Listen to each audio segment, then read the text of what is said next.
Baik, bismillahirrahmanirrahim. Assalamualaikum warahmatullahi wabarakatuh. Waalaikumsalam Waalaikumsalam. warahmatullahi wabarakatuh. Baik anak-anakku semuanya, selamat datang kembali di kegiatan pembelajaran pada hari ini, hari Jumat di bulan September. Mudah-mudahan kita semuanya dalam keadaan sehat. Untuk itu, untuk mengawali aktivitas pembelajaran pada hari ini, marilah kita berdoa terlebih dahulu, sehingga nanti apa yang sudah kita usahakan secara maksimal ini mendapatkan ridho dari Allah Subhanahu wa Ta'ala, sehingga nanti ke depan bisa lebih mudah dan mendapatkan ilmu yang manfaat tentunya. Seperti itu. Silakan di antara anak-anak semua yang ingin memimpin doa. Saya, Pak. Baik, Nazwan. Silakan. Oke, semuanya alangkah baiknya kita berdoa dulu sebelum melaksanakan aktivitas hari ini. Dan berdoalah menurut kepercayaan dan agama dan kepercayaan masing-masing. Berdoa mulai.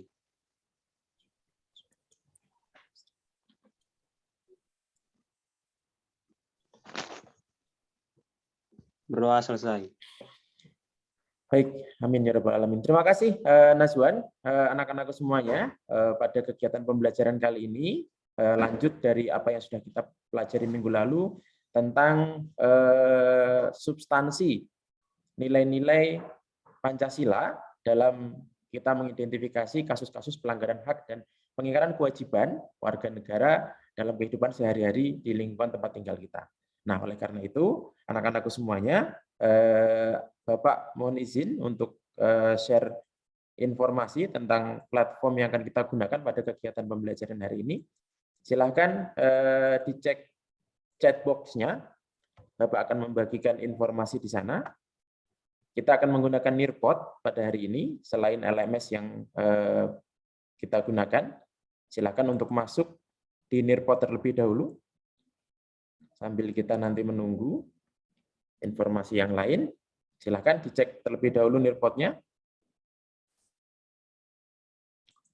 Itu kodenya. Kemudian untuk attendance pada kegiatan pembelajaran hari ini, seperti biasa sudah Bapak sematkan di informasi attendance di LMS yang akan tersedia dari jam 9.45 sampai dengan jam 10.00. Silakan akses di LMS kalian masing-masing. Hari ini berarti yang hadir 17, ada 3 yang belum hadir. Informasi yang pertama baru Bapak peroleh Davin Raif ya, ada di luar negeri, belum kembali ke Indonesia. Jadi mudah-mudahan nanti segera bisa kembali setelah urusan di negara tetangga kita sudah selesai dan kita bisa lanjut di kegiatan pembelajaran seperti itu. Oke, kalau sudah,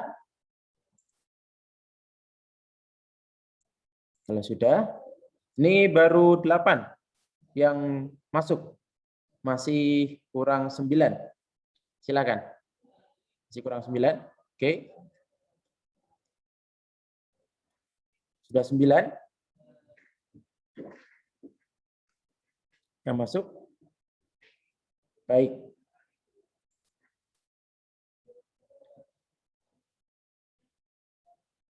Oke, 7 lagi. Jam 9.52 akan kita mulai. Silakan yang belum tergabung, segera bergabung. Dan jangan lupa tuliskan nama aslinya. Jangan dituliskan nama yang lainnya ya. Oke. Nah. Reza, mungkin kameranya bisa diturunkan sedikit. Biar kelihatan wajah ganteng. Oke. Thank you. Rasif juga nih, Rasif. Iya. Nah, terima kasih. Baik, kita mulai. Yang pertama, mohon maaf, sebentar. Share screen-nya belum ini. Belum share sound. Oke. Oke, sudah share sound sekarang. Baik. Yang pertama,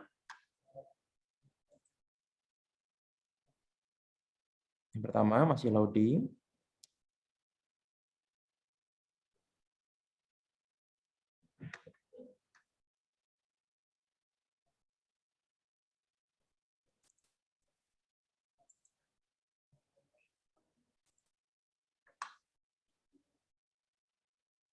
Akan ada sebuah video yang akan bisa kalian saksikan. Ya, selamat menyaksikan.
Iya, silakan. Ada yang mau menyampaikan pendapatnya? Apa kira-kira yang kita peroleh dari tayangan yang baru saja kita lihat tadi?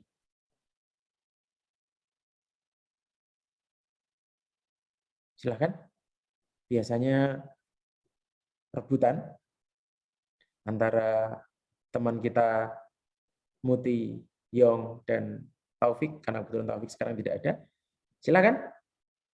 Tentang visi Indonesia 2045 ya, Pak? Ya, visi Indonesia 2045. Itu berapa tahun Indonesia merdeka berarti nanti? 100 tahun, Pak. 100 tahun, betul sekali. Itu nanti adalah cita-cita Indonesia emas tahun 2045. Mudah-mudahan kalian nanti yang sekarang ada di kelas 12 SMA ini pas 2045 sudah menjadi pionir di antara visi Indonesia 2045 itu. Mudah-mudahan ya. Baik, anak-anakku, silahkan kalian periksa tujuan pembelajaran yang akan kita lakukan pada hari ini. Itu sudah ada poin A sampai dengan poin E. Silahkan kalian bisa klik. Itu adalah apa yang akan kita lakukan pada kegiatan pembelajaran hari ini. Mulai dari tujuan secara spiritualnya, tujuan secara sosial, kemudian materi apa yang mau kita pelajari pada hari ini, tentang kasus-kasus pelanggaran hak dan pengingkaran kewajiban, kita akan identifikasi nanti. Kemudian yang terakhir, kalian akan melakukan kegiatan PBL, Problem Based Learning, sehingga nanti kalian bisa mempresentasikan apa yang menjadi kegiatan diskusi kalian. Itu ada poin-poinnya di sana. Nah, selanjutnya ini akan kita lakukan pada kegiatan pembelajaran hari ini. Yang pertama, Bapak akan memberikan orientasi kepada kalian tentang masalah apa yang tadi barusan yang nanti baru akan kita lihat, mohon maaf. Kemudian kita akan mengorganisasikan kalian menjadi beberapa kelompok, kemudian akan dibagi dalam breakout, nanti Bapak akan memberikan bimbingan masing-masing dalam setiap kelompoknya melalui breakout room, kemudian dikembangkan dan disajikan dalam bentuk hasil karya, dan yang terakhir mari kita evaluasi bagaimana hasil diskusi yang sudah kalian hasilkan. Nah, untuk penilaian yang akan kita lakukan, anak-anak, hari ini ada beberapa penilaian sesuai dengan tujuan yang sudah kita lihat tadi. Ada penilaian sikap, ada penilaian pengetahuan, ada penilaian keterampilan. Penilaian sikap itu tentu dalam proses pembelajaran secara utuh nantinya bertahap. Kemudian ada penilaian pengetahuan yang ada di LMS, dan ada juga LKPD untuk mengasah kemampuan kalian lebih lanjut. Selanjutnya ada penilaian keterampilan, yaitu dalam menyajikan hasil karya dan diskusi nanti yang akan direkam oleh ketua kelompok kalian. Jadi Bapak juga selain diskusi nanti masuk ke breakout room, juga bisa mengecek dalam hasil rekaman yang sudah dihasilkan. Karena kan Bapak nggak bisa masuk nih secara langsung di kelompok-kelompok kalian. Gitu. Nah, kemudian ini adalah salah satu ilustrasi problem yang akan kita angkat nanti. Yuk, silakan dicermati.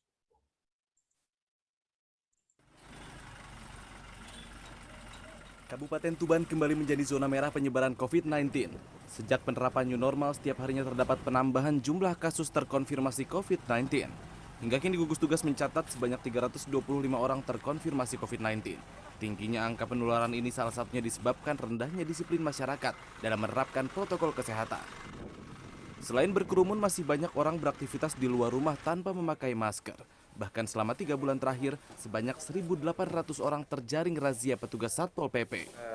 Selama kegiatan penegakan peraturan Bupati ini, khususnya peraturan Bupati nomor 19 tahun 2020 dan peraturan Bupati nomor 34 tahun 2020, sampai saat ini ada kalau sekitar 1.800.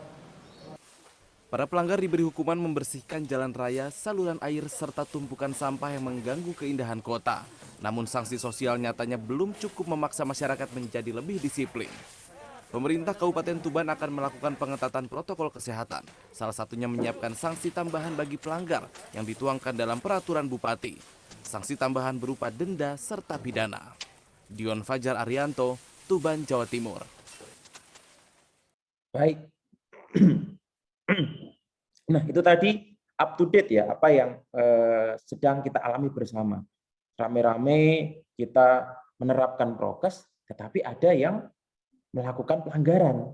Nah, kira-kira menurut kalian, silahkan dituliskan sebelum Bapak bagi dalam kelompok, tuliskan kenapa masalah dalam video tersebut kok bisa terjadi. Silahkan dituliskan dalam waktu 1 menit saja. Silahkan. Kenapa kira-kira?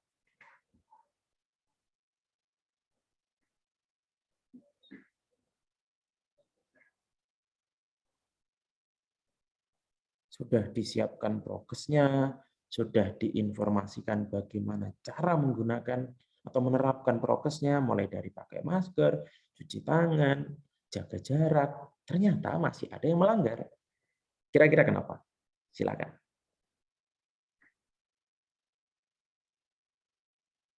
– 40 detik lagi.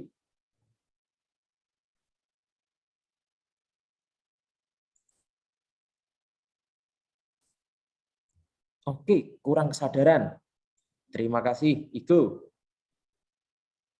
Karena kejenuhan, mantap. Jenuh di masa pandemi, Abdul Muti. Selanjutnya, kurang disiplin, Dev. Bagus. Yong, karena kurangnya kesadaran diri, mantap. Keren. Abel, masyarakat tidak sadar. Juga karena kurang ketat sanksinya. Wah, berarti ini juga punya usulan ini, kurang ketat sanksinya. Oke, kemudian Arkan masih mementingkan kepentingan pribadi. Betul, salah satunya. Mantap sekali. Oke, baik. Ini adalah jadi itu adalah salah satu di antara beberapa hal yang bisa kita identifikasi terkait dengan pelanggaran-pelanggaran yang terjadi itu menurut anak-anakku semua itu penyebabnya apa. Nah, oleh karena itu kita akan bahas lebih lanjut lagi dalam kelompok. Ini adalah kelompok yang sudah kita bagi. Sudah ada dalam LMS dan ini kita akan berkelompok sesuai dengan nama-nama yang sudah Bapak bagi ada di sini. Yang pertama ada kelompok 1, ada Davin, ada Adrianov, ada Abel, ada Rafka, sama Arik. Kemudian kelompok 2 ada Muti, ada Gantira, Arkan, Satria, sampai dengan Fadlan. Kelompok 3 Dimas, Rangga, Yong, Yuga, Rasif, dan yang terakhir ada Renaldi, Igo, Nazwan, Davin, dan kemudian Ezra. Nah, anak-anakku, nanti silahkan Bapak setelahnya akan bikin breakout, dan silahkan kalian masuk dalam breakout itu menemukan lebih dalam lagi kira-kira apa yang menjadi penyebab, yang menjadi alasan, atau yang membuat kasus-kasus pelanggaran hak dan kewajiban itu bisa terjadi. Tadi sudah diuraikan beberapa. Nah, silakan cari secara lebih spesifik dalam kelompok itu, dan Bapak akan bagikan breakout room-nya sekarang. Bapak akan buat breakout room. kelompoknya sesuai dengan yang tadi sudah Bapak bagikan. Nah, ini sudah ada room 1, 2, 3, dan 4. Silahkan masuk sesuai dengan nama kelompoknya. Kelompok 1 di room 1, kelompok 2 di room 2, 3 di room 3, 4 di room 4. Silakan.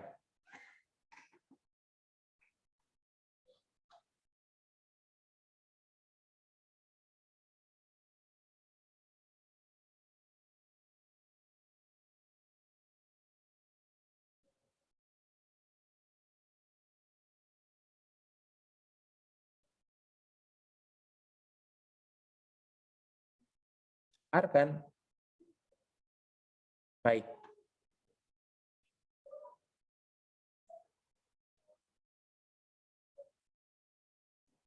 Baik. Untuk di-record. Oke, thank you sudah di-record. Silakan untuk berdiskusi, anak-anakku. Tadi sudah ada gambaran besarnya dari teman-teman kalian dalam Nearpod, itu salah satunya itu. Silakan, Bapak sudah sediakan bahan ajar, Bapak sudah sediakan beberapa referensi, silakan bisa kalian akses. Kira-kira yang menjadi penyebab itu apa saja menurut kelompok kalian? Bisa dipahami ya? Jangan lupa untuk Razik di-record. Oke? Baik. Thank you. Bapak akan masuk ke kelompok yang lain. Oke. Bentar. Nah. Udah ada share screen-nya? Udah. Baik, kelompok yang kedua. Sudah paham ya? Ya Pak. Ini di record ya Pak? Ya, betul. Di-record, Muti. Di-record di cloud boleh, di komputer boleh. Dan nanti hasil recordingnya akan Bapak ambil setelah selesai. Karena nanti di situ ada penilaian tadi yang Bapak sudah sampaikan. Gitu. Jadi pahami ya? Ya Pak. Ya, temukan. Materinya dibuat di ini ya Pak, PowerPoint yang tadi ya? Betul, silahkan. Kemudian nanti hasilnya dipresentasikan. Jadi template-nya sudah, silahkan bisa kalian ambil. Dan kalian bisa ngambil referensinya di materi yang sudah Bapak bagikan. Baik di grup WhatsApp maupun di LMS. Sama saja itu sebenarnya. Silahkan diambil dari sana. Ditemukan. Ya Pak. Baik, terima kasih. Oh iya, waktunya 12 menit. Jadi sekarang tinggal 11 menit. Silakan. Iya siapa? Halo, kelompok 3. Hai Pak. Sudah bisa ya? Sudah paham ya? Bisa Pak. Oke, baik. Selanjutnya untuk recordingnya boleh di dalam video dalam komputer ataupun cloud. Karena nanti Bapak akan gunakan itu untuk penilaian secara komprehensif. Seperti itu. Nah, untuk materialnya kalian bisa ambil dari apa yang sudah Bapak share di WhatsApp ataupun Bapak bagikan di LMS. Seperti itu. Ya, thank you ya. Waktunya 10 menit lagi. Waktunya tadi jalan 12 menit. 10 menit lagi. Nanti masing-masing presentasi setelah ini. Oke, baik Bapak tinggal ya. Ini kasihan kelompok 4 nih. Hanya tinggal 3 anggotanya. Halo Pak. Halo. Oke, sudah di-record ya? Sudah Pak. Kasihan kalian hanya bertiga. Semangat ya. Ya Pak. Oke, baik sesuai dengan Bapak yang tadi Bapak sampaikan, identifikasi, temukan apa yang menjadi penyebab pelanggaran itu. Kenapa sih mereka melanggar? Apa yang membuat mereka melanggar? Penyebabnya. Karena suatu hal kah? Silahkan ditemukan. Kemudian waktunya sekarang masih tersisa 9 menit lagi. Nanti Bapak akan terus berkeliling di masing-masing kelompok. Seperti itu.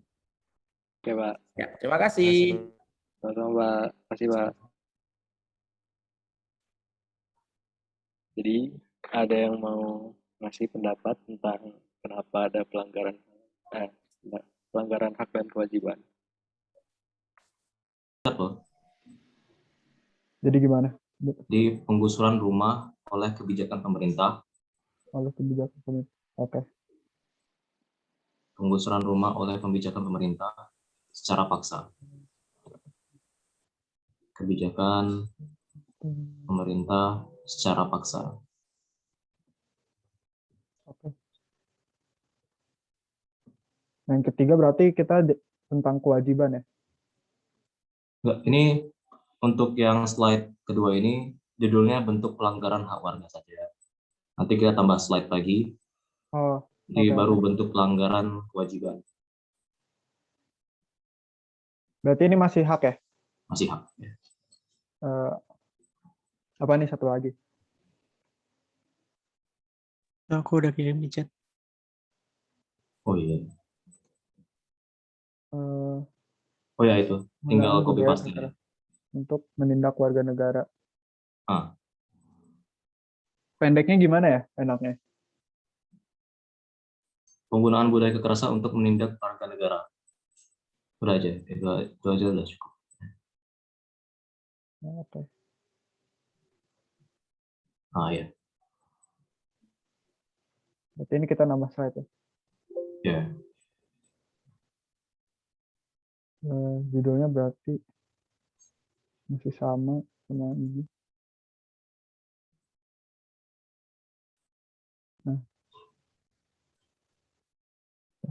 Nah, ini kenapa ya? Nah, nomor 1.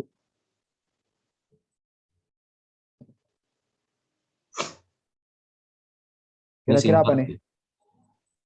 Singkat. Membuang sampah sembarangan salah satunya. Membuang sampah Sembarangan. sembarangan. Tidak membayar pajak. Ya. Itu Pelanggaran. Faktor-faktor pelanggaran.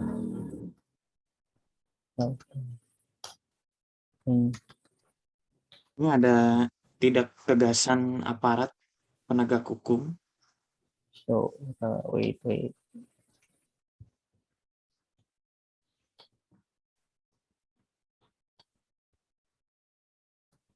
Sikap egois. Pertama, sikap egois.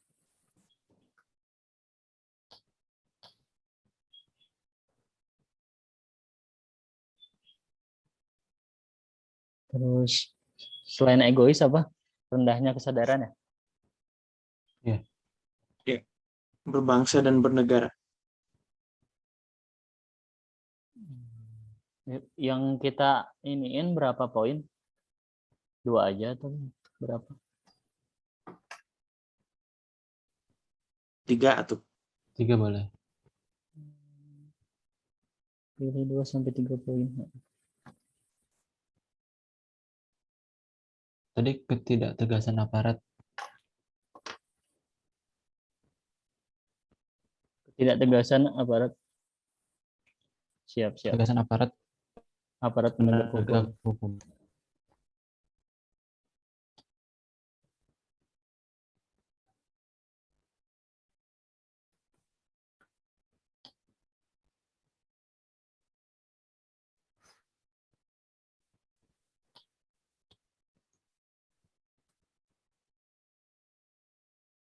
Sikap egois.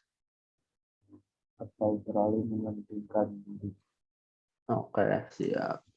Terus yang kedua. Rendahnya kesadaran. Kesadaran aja, udah gitu aja. Ya, ntar bisa buat bahasanya dari sendiri, ntar yang presentasiin bisa nggak harus Udah mana ya Yong ya presentasinya? Yuga Sabi kali. Oh, udah. Rendahnya kesadaran apa? Nggak semuanya, kita cuma milih 2. Kita cuma Oh, milih 2 doang. Yang mana? 2 doang. Iya. Boleh gitu aja. 2 aja kan, Pak? Udah. Boleh, sebanyak mungkin tidak apa-apa. Waktunya masih ada berapa ini? Masih ada 5 menit lagi.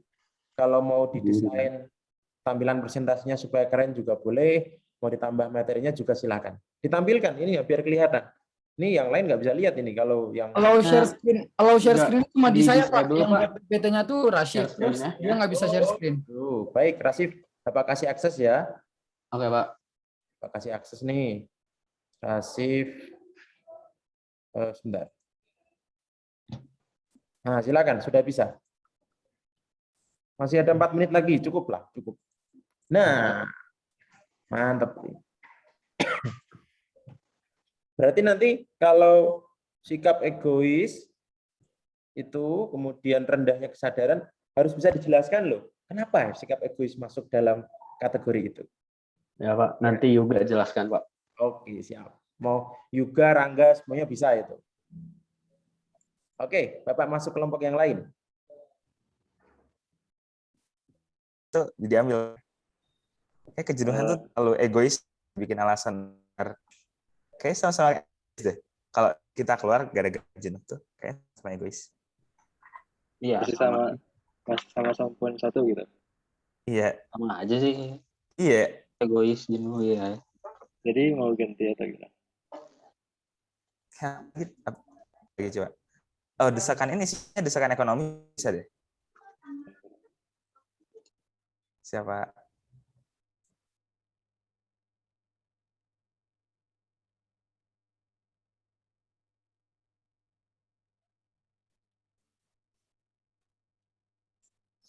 Penjelasannya jadi kayak masyarakat terpaksa melakukan aktivitas di luar gitu. Ya kayak untuk ini kondisi ya kayak yang kebutuhan dia menghidupkan. Oh, ini cuma 2 aja. Bisa 3, cuma kayak waktu 4 menit kayak belum sempat. Ya. Kebutuhan sendiri. Terus kan kalau kebutuhan ya. Pakai koma nggak sih kalau sehingga?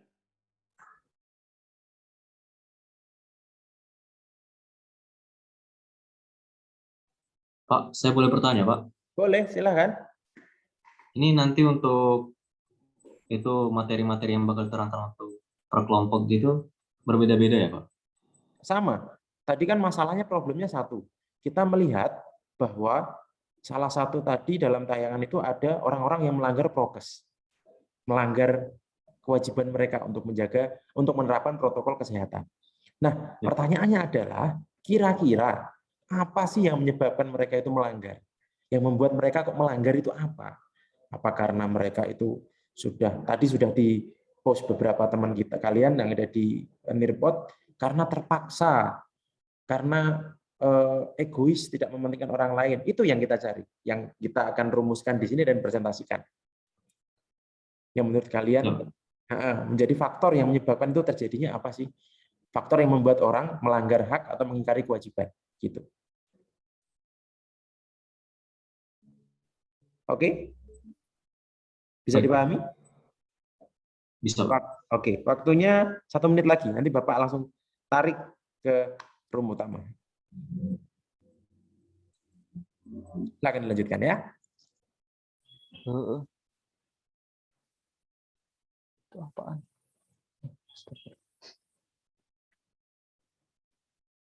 Pak mau nanya Pak, ini pembahasannya tentang penyebabnya aja kan Pak? Yes, betul. Betul, sudah tepat apa yang kalian bahas. Faktor penyebabnya kan Pak? Betul sekali. Contoh kasusnya perlu di ini nggak Pak?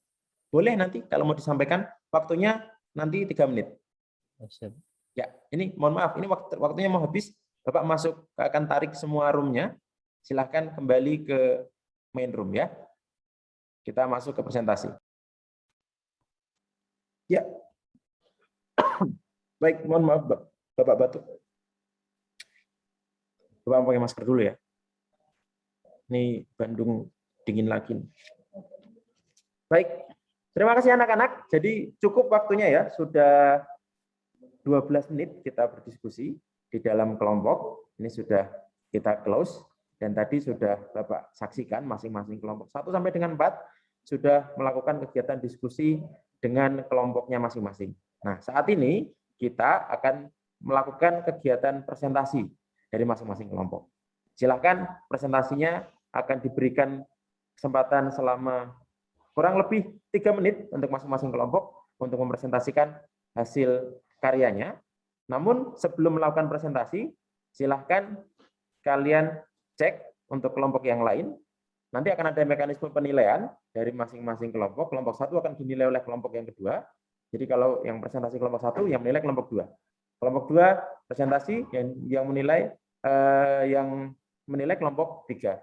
Kelompok 3 presentasi, kelompok 4 yang menilai dan seterusnya seperti itu. 1 2 2 3 3 4 4 1. Nah, yang dinilai dari yang nanti akan dipresentasikan oleh teman-teman kalian adalah kriteria penilaiannya adalah kerjasama tim dalam menyajikan hasil karya dan hasil karyanya. Kira-kira kalau dicombine nilainya berapa ya? Gitu. 10 sampai dengan 100 dan nilainya dimasukkan ke nirpot yang ada di layar kalian masing-masing. Seperti itu. Silahkan nanti kalau presentasi sambil menyaksikan sudah masukin nilainya di sini. Gitu. Baik, silahkan untuk yang presentasi yang pertama, Bapak berikan kesempatan untuk siapa saja, 1 sampai dengan kelompok 4. Siapa yang presentasi dulu? Oke, kelompok 2. Baik, silakan. Kelompok 2, waktunya 3 menit. Assalamualaikum warahmatullahi wabarakatuh, teman-teman. Kami perwakilan dari kelompok 2 akan menyampaikan beberapa hasil diskusi kami mengenai penyebab dari pelanggaran hak dan kewajiban yang dilakukan oleh warga negara. Nah, pada dasarnya pelanggaran hak dan kewajiban itu terjadi di latar belakangi karena warga negara tidak dapat menikmati atau memperoleh haknya sebagaimana ditetapkan oleh undang-undang. Nah, pelanggaran hak warga negara merupakan akibat dari adanya kelalaian juga atau pengingkaran terhadap kewajiban baik yang dilakukan oleh pemerintah maupun oleh warga negara sendiri. Nah, selain itu, selain dari latar belakang tadi, saya akan menyampaikan beberapa faktor penyebab pelanggaran hukum yang terjadi di Indonesia, terutama yang terjadi pada masa pandemi ini. Beberapa faktor penyebab pelanggaran hukumnya seperti sikap egois atau terlalu mementingkan diri sendiri. Nah, ini sering terjadi di masyarakat Indonesia. Selain itu, ada rendahnya kesadaran berbangsa dan bernegara. Selain itu, ketidaktegasan aparat penegak hukum. Dan yang paling krusial untuk saat ini dan yang paling penting yaitu penyalahgunaan teknologi, dan ini sering terjadi seperti contohnya kejadian hoax yang sering marak terjadi. Untuk sikap egois atau terlalu mementingkan diri sendiri, mungkin pada masa pandemi ini kita bisa lihat seperti ada beberapa orang yang teguh pendirian untuk memakai masker karena ingin dirinya selamat, tapi ada juga gitu di sisi lain orang yang tidak ingin menggunakan masker karena mereka punya pendirian atau teori tersendiri. Nah, mungkin segitu saja yang dapat kami sampaikan dari kelompok 2. Kurang lebihnya mohon maaf. Wassalamualaikum warahmatullahi wabarakatuh.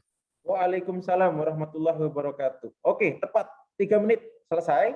Silahkan untuk kelompok 3 memberikan nilainya di nirpot yang sudah Bapak sajikan tadi. Kira-kira nilainya berapa? Nah, sekarang kelompok 2 sudah presentasi. Selanjutnya kelompok berapa ya? 1, 3, atau 4? Silahkan. 1, 3, atau 4. Silahkan. Siapa yang mau duluan? Kelompok 1 aja, Pak. Kelompok 1, silahkan kelompok 1. Kelompok 2 siap ya untuk memberikan penilaiannya. Silakan, Davin.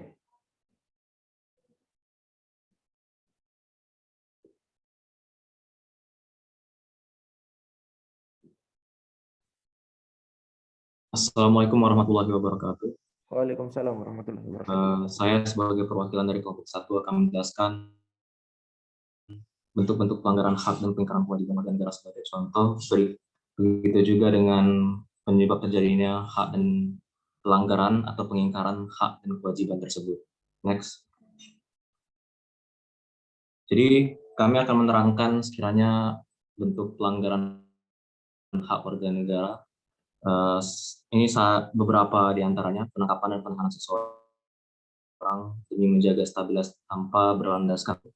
Kedua, penggusuran rumah oleh kebijakan pemerintah secara paksa. Yang ketiga, penggunaan budaya kekerasan untuk menindak warga negara.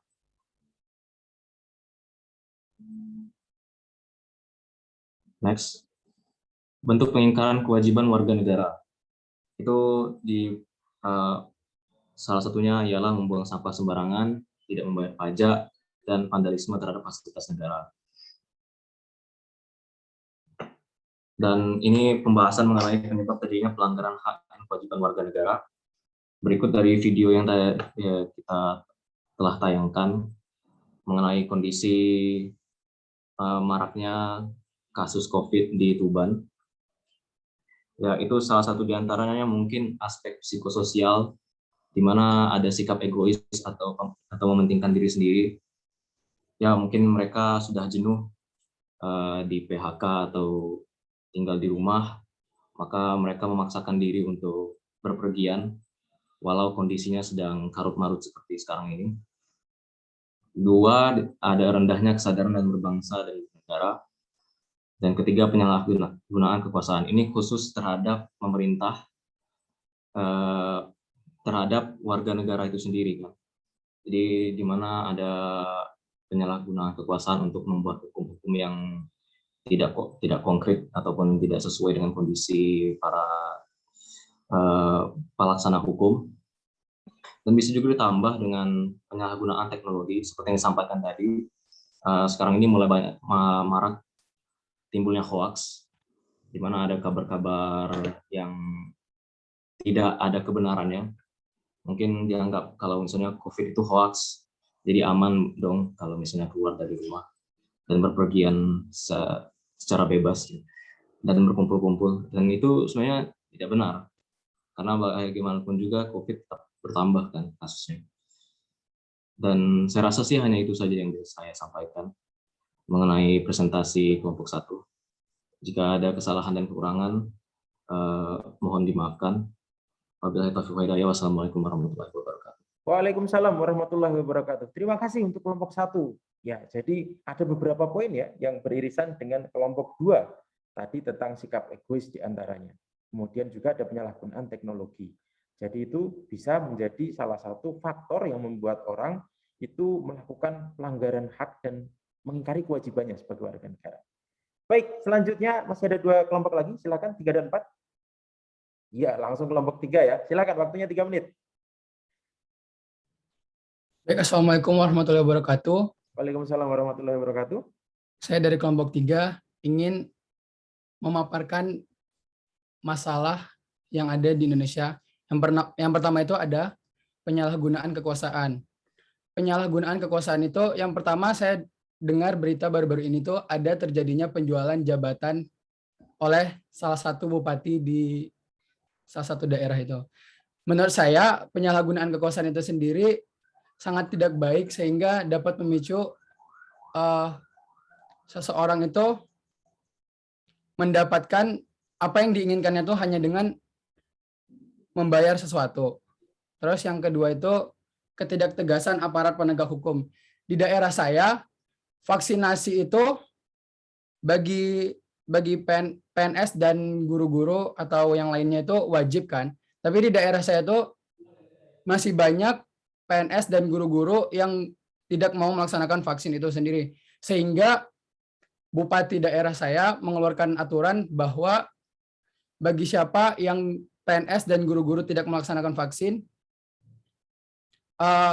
gaji beberapa bulannya itu dipotong. Maka PNS dan guru-gurunya itu berbondong-bondong untuk vaksin, Pak. Jadi aneh ya kedengarannya.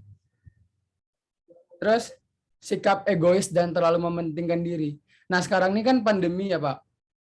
Sekarang tuh saya lihat banyak daerah-daerah orang tuh percaya akan COVID dan ada yang tidak percaya akan COVID itu sendiri.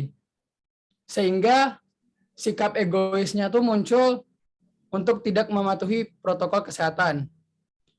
Maka dari itu juga kenapa COVID di Indonesia itu sangat panjang ya jangka waktunya. Kalau kita lihat bandingkan dengan India itu yang amat padat penduduknya juga, karena ketegasan dari aparat dan penegak hukumnya,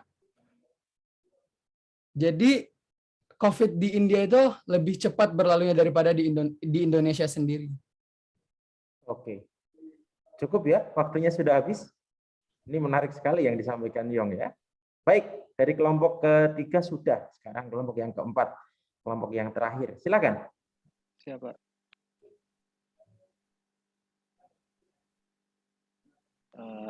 Ini hasil diskusi kami dari kelompok 4 tentang penyebab pelanggaran hak dan kewajiban. Poin pertama sama seperti kelompok yang lain, yaitu keegoisan. Jadi masyarakat fokus ke hak mereka sehingga tidak peduli tentang kewajiban, sehingga kewajibannya tidak ditunaikan. Masyarakat juga tidak memikirkan dampak dan resiko pelanggaran kewajiban dan hak tersebut. Mungkin juga terjadi di mana masyarakat sibuk menuntut hak mereka sehingga hak orang lain tidak terlaksana. Contohnya orang-orang yang jenuh, yang katanya bosan di rumah sehingga main keluar tanpa melihat situasi dan tidak memakai masker. Itu salah satu contoh dari keegoisan masyarakat. Betul. Yang kedua, kami memilih desakan dari kondisi masyarakat tersebut, salah satunya desakan ekonomi. Ada kasus di mana misal para penjual-penjual yang kalau nggak keluar, nggak jalan ekonomi keluarganya, jadi nggak bisa makan. Jadi mereka terpaksa harus melanggar aturan untuk melengkapi kebutuhan hidupnya. Kalau nggak keluar nggak bisa makan gitu. Begitu hasil diskusi dari kami. Terima kasih, Pak. Baik, terima kasih kelompok 4. Nah, ini kalau ada pandangan yang lain dari kelompok 4 ya, selain beberapa hal yang mirip tadi, ada rasa ada sikap egois, ternyata juga ada faktor lain ya di antara pelanggaran protokol kesehatan yang sekarang muncul. Tadi yang salah satu diangkat adalah protokol kesehatan, yaitu ternyata desakan ekonomi. Nah, nanti mari kita lihat kira-kira secara umum yang dari apa yang kalian diskusikan tadi itu yang membuat orang atau yang menjadi faktor untuk orang itu kemudian melakukan pelanggaran itu apa saja. Mari kita lihat. Nah, silakan ini untuk penilaiannya segera disubmit. Di beberapa Bapak sudah masuk ada 4 di masing-masing kelompoknya. Sudah ada penilaiannya. Terima kasih. Silakan yang lain nanti segera menyusul. Nah, secara umum kesimpulannya yang tadi sudah kita diskusikan bersama, ini yang sering muncul, sikap egois atau terlalu mementingkan diri sendiri. Jadi kadang-kala kita berhasrat untuk hak saya dipenuhi, tapi lupa untuk menunaikan kewajibannya. Itu jangan sampai terjadi. Karena hak yang kita miliki itu dibatasi dengan hak orang lain, sehingga saling menjaga. Seperti itu. Yang kedua, rendahnya kesadaran. Nah, ini kesadaran bahwa kita itu di situasi pandemi, di situasi apapun itu, kita itu satu bangsa, satu masyarakat, satu lingkungan yang pasti punya aturan dong. Pasti punya batas-batas dong, supaya kita bisa hidup berdampingan, bisa saling menghargai. Nah, ini biasanya yang rendah sekali kesadarannya, yang nggak sadar-sadar itu biasanya yang suka bikin onar, suka membuat pelanggaran. Berikutnya, kurang sikap toleran.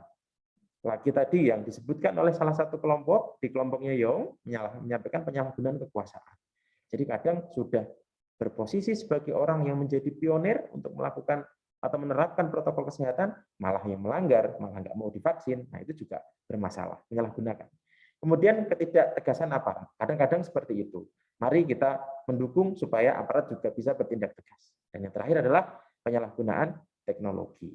Itu kesimpulan dari apa yang membuat orang itu melakukan pelanggaran hak ataupun pengingkaran kewajiban. Di antaranya ada 6 hal utama tersebut. Nah, selanjutnya anak-anak ada penilaian kognitif yang bisa kita kerjakan, yang ada di LMS, sudah Bapak sematkan. Ada di sini penilaian pengetahuan, silahkan diakses, tinggal klik saja, dan nanti akan muncul seperti ini. Langsung link ke Google Form. Silahkan Bapak berikan waktu 2 menit untuk menyelesaikan. Jadi penilaian kognitifnya ada 2 soal, 2 pertanyaan. Yang pertama, mengidentifikasi faktor-faktor penyebab kasus pelanggaran hak warga negara beserta contoh konkretnya dalam kehidupan sehari-hari. Tadi sudah ada, sudah disebutkan, dipresentasikan oleh masing-masing kelompok. Dan yang kedua, berikan analisis Anda tentang pelanggaran hak dan pengingkaran kewajiban warga negara dalam kehidupan berbangsa dan bernegara yang terjadi pada masa pandemi COVID-19 ini. Tadi juga sudah ada contohnya. Silakan untuk di-submit.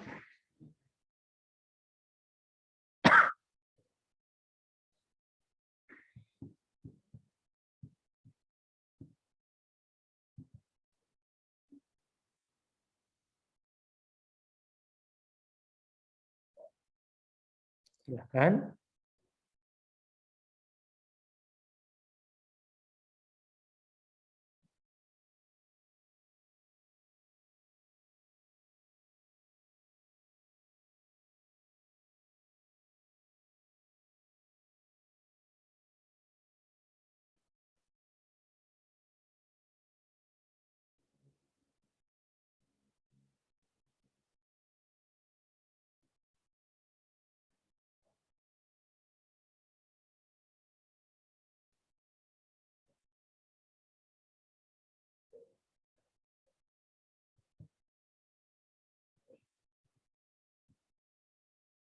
Baik, kalau sudah, selanjutnya adalah refleksi.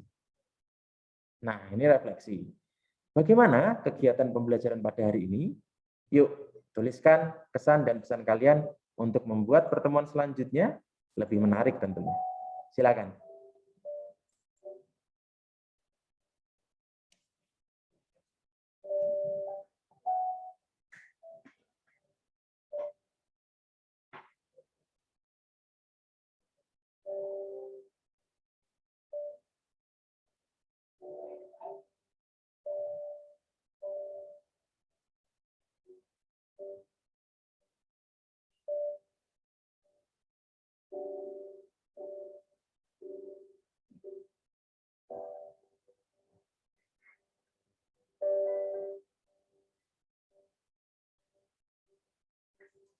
Terima kasih, Dave, Igo.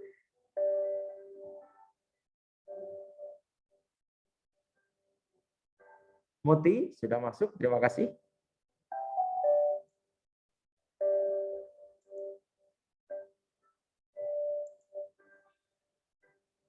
Oke, lumayan. Baik. Bisa berpikir kritis, betul sekali. Oke. Menarik.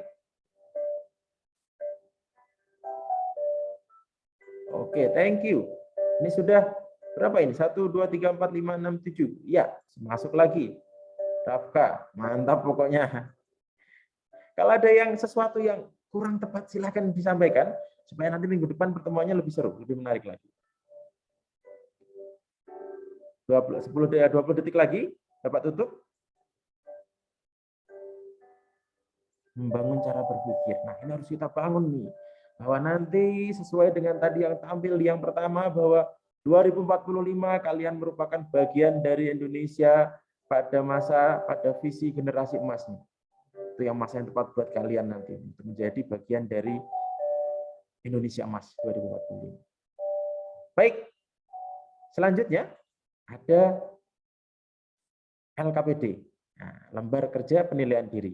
Ini untuk menambah rasa ingin tahu kalian, untuk mengetahui seberapa jauh pemahaman kalian, seberapa naik level kalian pada saat mengikuti kegiatan pembelajaran hari ini. Dan LKPD-nya ada 2 soal, ada 4 soal dari studi kasus yang sudah muncul nanti ketika kalian attempt quiz. Seperti ini tampilannya, ada tentang masih sama tentang kasus COVID nih yang masih trending. Ada artikel yang harus kalian pahami tentang studi kasusnya, kemudian kalian jawab 4 pertanyaan yang Bapak sudah sematkan dalam bentuk paragraf yang sudah disiapkan di sini. Seperti itu. Nah, yang terakhir, minggu depan kita akan masuk ke topik yang pertama pada bagian terakhir, yaitu tentang penanganan pelanggaran hak dan pengingkaran kewajiban warga negara. Jadi subbab 1, 2, dan 3 sudah selesai, kita akan masuk ke subbab yang terakhir. Mudah-mudahan di kegiatan besok sesuai dengan apa yang kita tuliskan pada refleksi hari ini, kegiatannya bisa tetap konsisten, lebih menarik, dan tentu saja semakin bermanfaat buat kita semua. Baik, anak-anak semuanya, cukup sekian apa yang bisa Bapak sampaikan dalam pertemuan hari ini. Mudah-mudahan kita semuanya bisa mendapatkan ilmu yang bermanfaat. Jaga selalu diri kalian, jaga kesehatan, patuhi dan terapkan protokol kesehatan dengan baik, terutama yang sekarang tinggal di asrama, lebih ketat lagi, karena bubble yang berbeda dengan anak-anak yang sekarang datang dan pulang kembali ke rumahnya di Bandung, sehingga kita semuanya bisa tetap sehat, fit untuk mempersiapkan masa depan yang lebih baik, karena kalian sudah kelas 12. Baik, terima kasih Bapak, cukupkan. Kita tutup bersama-sama dengan bacaan hamdalah bersama. Alhamdulillahirabbil alamin. Terima kasih. Wabillahi taufiq wal hidayah. Assalamualaikum warahmatullahi wabarakatuh. Waalaikumsalam warahmatullahi wabarakatuh. Sami-sami, atur nuhun. Sampai ketemu Atur lagi. nuhun.